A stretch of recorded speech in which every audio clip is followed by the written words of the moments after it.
ইউরোপের ২৭ দেশের জোট ইউরোপীয় ইউনিয়ন আরও ৬টি দেশের সাথে বাংলাদেশকেও নিরাপদ দেশের তালিকায় যুক্ত করেছে। স্বাভাবিকভাবেই এখন কথা উঠছে, এই তালিকায় উঠে বাংলাদেশের কী লাভ? আপাত দৃষ্টিতে নিরাপদ দেশের তালিকায় থাকা মানে তো লাভেরই বিষয় মনে হচ্ছে। তাহলে এখানে ক্ষতির তো কিছু নেই। বিষয়টি কি আসলেই এমন সরল? বাংলাদেশ ছাড়া অন্য যে ৭টি দেশ এই তালিকায় স্থান পেয়েছে সেগুলো হলো ভারত, মিশর, কলম্বিয়া, কসোভো, মরক্কো ও তিউনিসিয়া। সংশ্লিষ্টরা বলছেন, নিরাপদ দেশের তালিকায় ওঠা মানে আসলে লাভ ক্ষতি দুই আছে। এখন বুঝতে হবে লাভ বেশি নাকি ক্ষতি বেশি।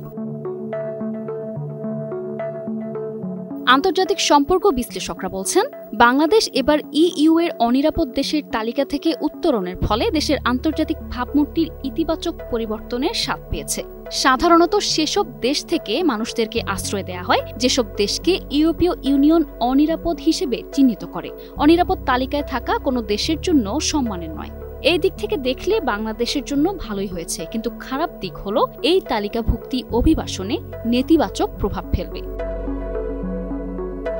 বাংলাদেশ থেকে বিপুল সংখ্যক মানুষ ইউরোপের দেশগুলোতে গিয়ে রাজনৈতিক আশ্রয় প্রার্থনা করে। বাংলাদেশের রাজনৈতিক পরিমণ্ডলে এটি এক পরিচিত শব্দ। সাধারণত ইউরোপীয় ইউনিয়নভুক্ত দেশগুলোতে উন্নত জীবনের আশায় অনেক বাংলাদেশি রাজনৈতিক আশ্রয় নিয়ে স্থায়ী অভিবাসনের স্বপ্ন দেখেন। নতুন এই তালিকাভুক্তির ফলে যারা ইউরোপে রাজনৈতিক আশ্রয় নিতে চায় তাদের জন্য এটা খুব একটা সুখের বার্তা নিয়ে আসেনি।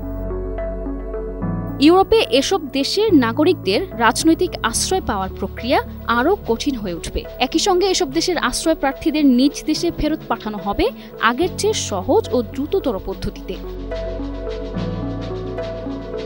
ধর্মকে আক্রমণ করে কথা বলে জার্মানি সহ স্ক্যান্ডিনেভীয় দেশগুলোতে আশ্রয়ের পথ সংকুচিত হবে বলে মনে করছেন বিশ্লেষকরা।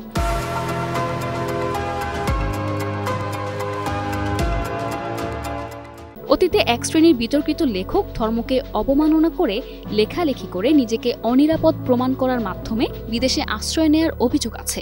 এবার সেসব বিপথ ব্যবহারের পথ রুদ্ধ হবে। পাশাপাশি যেসব বাংলাদেশি কর্মী বিপুল রেমিটেন্স পাঠাতো তাদেরও ইউরোপের দেশগুলোতে কর্মসংস্থান বন্ধ হওয়ার শঙ্কা তৈরি হবে। নিশা আলম, নিউজ ডেস্ক, ২১ টেলিভিশন।